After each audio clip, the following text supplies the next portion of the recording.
Y bueno, pasamos al siguiente conferencista y les puedo decir que estoy sesgado. Es una gran emoción la que me produce presentar a quien hace algunos años fuera uno de mis estudiantes. Yo les comenté al inicio que soy anestesiólogo intensivista y pues obviamente en este escenario me encuentro con un anestesiólogo que ha trabajado pues obviamente desde que estudió como médico de la Universidad Militar y luego especialista en anestesia, con un entrenamiento en cirugía hepática, biliar, en Londres, en el King's College Hospital. Realizó un fellowship en anestesia regional en Fortaleza, Brasil, y actualmente está cursando con una maestría en tecnologías de la información y comunicación en salud. También pertenece al equipo interdisciplinario líder para la implementación de centros de excelencia en cirugía hepato, pancreato, biliar de la clínica CES en la ciudad de Medellín. El doctor Juan Pablo Aristizábal, nosotros lo conocíamos en la universidad como el Woody de Toy Story. Ahorita verán si tengo o no tengo razón. Su experiencia es, no te ibas a salvar de esa. Es posible impactar positivamente la mortalidad de los pacientes sometidos a cirugía hepato, pancreato, biliar a través de los grupos de excelencia. Gran tema. Juan Pablo.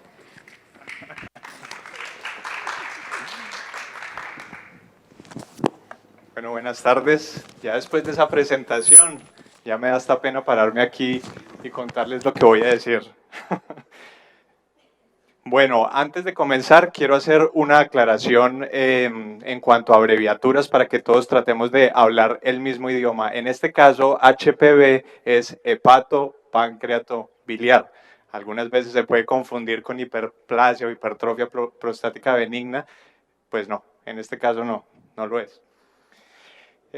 Bueno, muchachos. Antes de todo quiero ubicarlos, quiero contarles quiénes somos, dónde está la clínica. Nosotros estamos ubicados en Medellín y en este momento, más que clínica, nos llamamos organización. Organización CES porque en enlace con la universidad nos hemos dado cuenta que bajo todos los parámetros de visión, misión, estamos hacia un mismo objetivo y todos estamos trabajando hacia el mismo camino. ¿Que cuál es? Pues básicamente buscar el bienestar de los pacientes. ¿Y cómo logramos eso con la universidad? Pues sencillamente formando profesionales que tengan una alta calidad humana, ética, científica y todo proporcionado para el bienestar de los pacientes. La clínica tiene 40 años. Comenzó acá, en esta esquinita. Teníamos especialidades básicas inicialmente, ya en este momento contamos con muchas más especialidades que ahorita les voy a contar cuáles son. Básicamente tenemos 209 camas, 172 camas son destinadas para hospitalización de adultos, no atendemos pediatría de alta complejidad, tenemos 10 camas de unidad de cuidados intensivos, 12 camas de unidad de cuidados especiales y 15 camas que son como una transición con una de las aseguradoras donde el paciente o bien se va para la casa o bien se va para, pues queda hospitalizado. Dentro de urgencias tenemos 26 camillas, dos sillas odontológicas, 3 consultorios y una parte que está destinada para salas fast track. Estas salas fast track significan sencillamente que son pacientes de un triage de baja complejidad que pueden ser o bien dados de alta o bien también hospitalizados.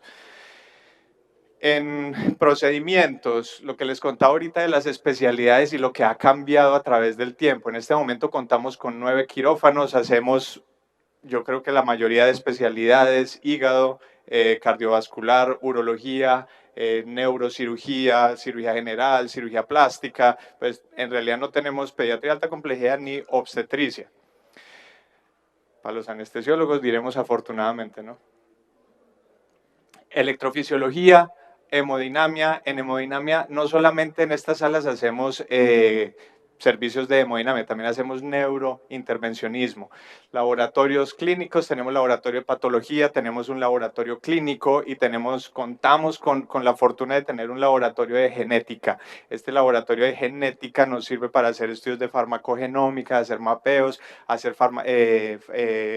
genética en la parte farmacológica, lo cual en realidad es muy interesante. En imágenes, 2 rayos X, una tomografía, 2 ecógrafos en este momento, un procedimiento para fibrobroncoscopias, una sala para procedimientos endoscópicos, colonoscopias, cápsulas, una sala para procedimientos de radiología, ecocardiogramas, pruebas de esfuerzo, Holter, todo lo que es cardiología no invasiva y salas de recuperación. En consulta externa tenemos 23 consultorios, 3 salas de procedimientos, una sala de fisioterapia y contamos con clínica de heridas que podría decir que somos pioneros en la ciudad. Manejamos manejamos heridas crónicas, heridas agudas con muy buenos resultados, heridas por quemados, heridas por escaras por presión.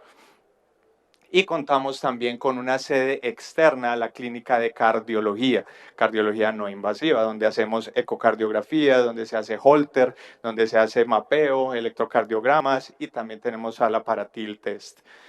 Un poquito la gestión que pasó el año pasado. Hospitalización, tuvimos 13.000 egresos, eso nos da una rotación más o menos de 4.2, 4.3. En la UCI tuvimos 525 egresos, 1.400 egresos en cuidados especiales. En cirugía, 10.000 procedimientos, 10.500, eso da un aproximado de 900 procedimientos al mes más o menos, de los cuales un poquito más de la mitad son pacientes hospitalizados y el otro pacientes ambulatorios. Y en urgencias 39.000 consultas el año pasado. Ahora bien, ya que estamos ubicados en quiénes somos, qué hacemos, ahora sí quiero contarles un poco nuestra experiencia y en qué ha cambiado la parte hepatobiliar. Este es nuestro equipo de trabajo. Aquí estoy yo, este es mi otro colega anestesiólogo, 2 cirujanos hepatobiliares, instrumentadora y nutricionista. ¿Qué hace la nutricionista en el quirófano? Pues de pegada se metió allá, no mentiras. Usualmente para esta foto la llamamos, entró, pero pues contamos con un grupito un poquito más amplio.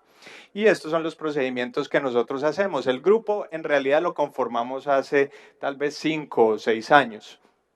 Y a través del tiempo nos dimos cuenta que nuestra meta era tratar de disminuir estancias y disminuir complicaciones quirúrgicas. Ahora bien, ¿cómo logramos eso? Pero antes de decirles cómo lo logramos, déjenme contarles qué hacíamos antes de darnos cuenta que las cosas no las hacíamos adecuadamente. A nosotros, o bueno, por lo menos a mí en la residencia, nos enseñaron un poco la parte puntual del tiempo quirúrgico, es decir, a mí me enseñaron a dar anestesia, se acabó la cirugía, el paciente sale a recuperación y ya, no más. Actualmente ya no podemos hablar de eso, ya tenemos que hablar de una medicina perioperatoria, es decir, nosotros desde el comienzo tenemos que coger al paciente en toda una unidad de tiempo para poder obtener buenos resultados. Entonces, ¿qué hacíamos antes? Antes, cuando conformamos el grupo, nada, pues sencillamente el cirujano venía, hacía su cirugía hepatobiliar, el anestesiólogo, fuera yo, fuera mi colega o fuera cualquier otro, daba la anestesia sin protocolos, sin ningún objetivo en común, que era lo que nos faltaba. Después de un tiempo nos dimos cuenta, oiga, venga, estamos haciendo las cosas mal, tenemos que reunirnos, tenemos que agruparnos y tenemos que trabajar en conjunto para que tengamos unos buenos resultados. Entonces, ¿qué hicimos? Empezamos a leer, a mirar la literatura médica y nos dimos cuenta que en Europa estaban una cantidad de protocolos, probablemente los han escuchado, los protocolos ERAS, que son unas guías que se empezaron a implementar hace 12, 15 años aproximadamente en Londres, después se distribuyeron por Europa y actualmente ya están llegando a Norteamérica, Centroamérica y Suramérica. Entonces, basados en estas guías, basados en estos parámetros, nos reunimos todo el grupo, anestesia, cirugía, llamamos a las nutricionistas, llamamos a enfermería y empezamos a crear tareas. Empezamos a determinar roles.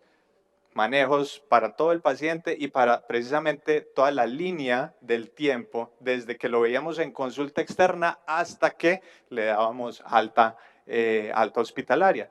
Y nos dimos cuenta que haciendo una recuperación nutricional prequirúrgica, lo cual usualmente al paciente antes, pues algunas veces lo hacíamos, otras no. Actualmente todos los pacientes deben ir 2 semanas antes a verlos, nutrición, a optimizar al paciente para la cirugía, porque estas son cirugías mayores. Teniendo evaluaciones multidisciplinarias previas. Multidisciplinarias me refiero a que no solamente el anestesiólogo y el cirujano, sino también un poco de educación. Al paciente hay que educarlo para tener buenos resultados. Todo eso influye en el peri y en el posoperatorio del paciente. Tener protocolos. Ese es el gran problema, que no teníamos protocolos. Entonces cada uno hacía las cosas como creía que era lo mejor. Pero precisamente a lo mejor ese fin no era un fin común. Entonces debíamos reorganizar los protocolos y organizarlos para que todos precisamente habláramos el mismo idioma, y eso fue lo que hicimos.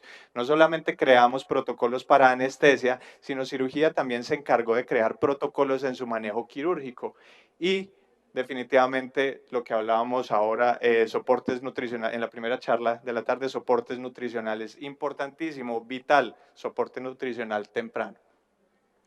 Y esto era lo que les contaba ahora, y es que nosotros en realidad no nos inventamos esto, sencillamente nos fuimos a la literatura y nos dimos cuenta que, vea, desde el 2012 ya habían guías para cirugía pancreática, desde el 2016 ya habían guías para cirugía hepática, o sea que no nos lo estábamos inventando, sencillamente estábamos adoptando unas recomendaciones que daban a nivel mundial. ¿Para qué? Para obtener mejores resultados y mucha mejor calidad en la atención del paciente. Y esto era lo que les contaba antes. Vea que estos son los sitios de referencia de estas guías. Como les decía ahora, comenzaron en Europa y por eso se ven tantos chulitos acá. Todos los hospitales están siguiendo estas guías de manejo, y en Norteamérica, Centro y Suramérica todavía no adoptamos estas prácticas clínicas, que ya está más que demostrado que producen muy buenos desenlaces y pues una mejoría notable en el paciente. Y yo creo que esta diapositiva en realidad es la que resume todo lo que estoy tratando de transmitirles. Definitivamente hay que trabajar en equipo de forma multidisciplinaria, articular todas las especialidades, cosa que los clínicos usualmente no estamos acostumbrados a hacer. Los clínicos trabajamos como ruedas sueltas. Cuando nos articulamos y cuando vamos todos en un mismo objetivo, los resultados, créame que son totalmente diferentes.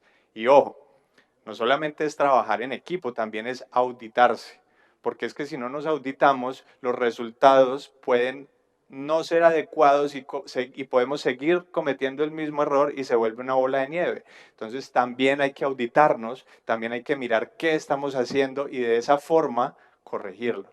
Pero definitivamente trabajar en equipo. Ahora bien, afortunadamente, desde que comenzó el grupo, empezamos a recopilar los datos. Acuérdense que los datos por sí solos no son nada, pero los datos se convierten en información, conocimiento. Entonces, afortunadamente, tuvimos todos estos datos recopilados y pudimos hacer una comparación. Entonces dijimos, venga, vamos a comparar lo que hacíamos antes de, cuando no teníamos ningún protocolo, cuando cada uno era una rueda suelta, y lo vamos a comparar desde que empezamos a ser articulados, desde que empezamos a trabajar juntos. Entonces, fíjese que llevamos desde el 2012, esto parece un matrimonio, este grupo. Llevamos 7 años, qué mentira, sí, 7 años, y en este momento tenemos aproximadamente, bueno, para esta oportunidad teníamos 364 pacientes y los comparamos. Entonces dijimos, venga, con todo lo que hemos hecho, veamos qué ha pasado, qué hemos cambiado, qué hemos hecho diferente y qué resultados hemos obtenido. Y nos dimos cuenta que, fíjese, es que están están involucrados muchos servicios: enfermería, anestesia, cirugía patobiliar, por aquí metimos también a nutrición, lo unimos con cirugía, y desde el preoperatorio, intra, posoperatorio, o sea que es toda la línea de tratamiento para el paciente. Esto no puede funcionar cada uno por separadito.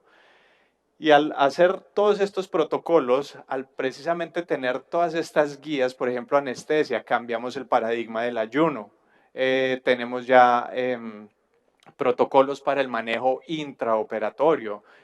Tenemos analgesia multimodal, los cirujanos, soporte nutricional, cirugías mínimamente invasivas, el uso de drenes y tubos ya es mucho menor por parte de los cirujanos, retiros temprano de drenes, inicio de retiro de terapia hídrica, movilización temprano. Es decir, toda esta serie de guías, lo único que estaban encaminadas era ¿qué? A mover al paciente, a levantarlo. ¿Para qué? Para tener buenos resultados, para que el paciente no tenga complicaciones. ¿Y qué encontramos? Encontramos que la barrita naranja es a quienes les teníamos aplicados el protocolo. La barrita azul era cuando no teníamos el protocolo. Entonces, fíjese que en estos dos grupos de pacientes nos dimos cuenta que, ojo, cuando utilizábamos estos protocolos, sangraban menos, usábamos menos líquidos, requerían menos transfusiones de sangre y la mortalidad a 30 días era menor. Entonces, fíjese que los resultados eran totalmente abrumadores. Y no solamente en transfusiones, terapia hídrica, sino también en estancia hospitalaria. Vea que nuestros días, nuestra estancia hospitalaria inicial era 7 días aproximadamente. Actualmente nuestra estancia para estas cirugías hepato, pancreatobiliares mayores es aproximadamente 3 días. Solamente desde que empezamos a darnos cuenta que teníamos que trabajar como grupos, trabajar articulados, reunirnos, auditarnos, hablar el mismo idioma y no ser entes separados que entran al quirófano y cada uno se desentiende del paciente. No, precisamente eso era todo lo opuesto a lo que queríamos obtener. Con esto, ¿qué logramos concluir?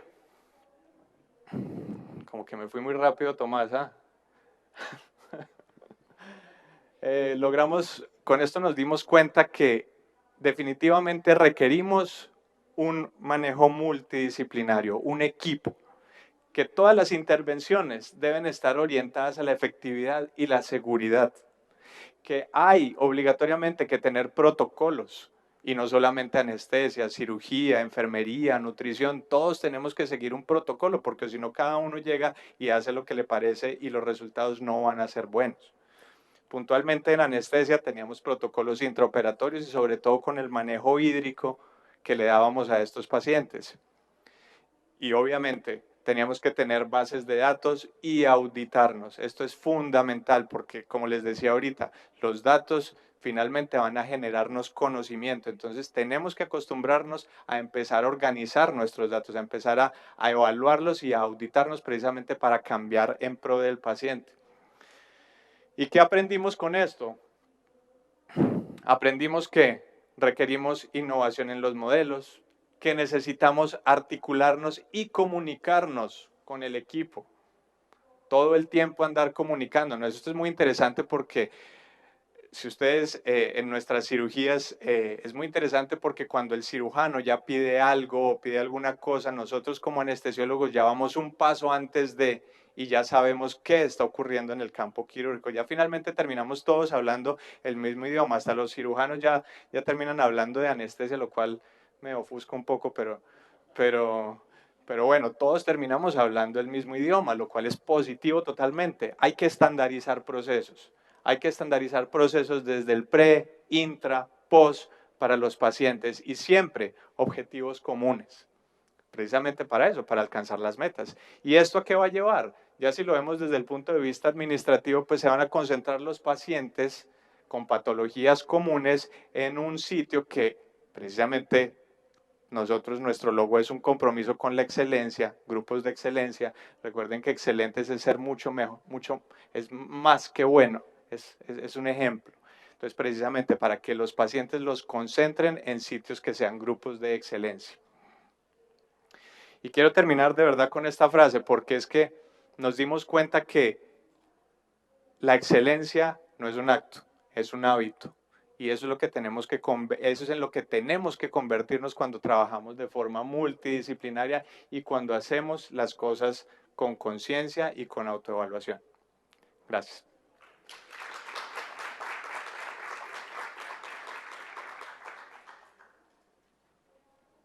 Fue volando.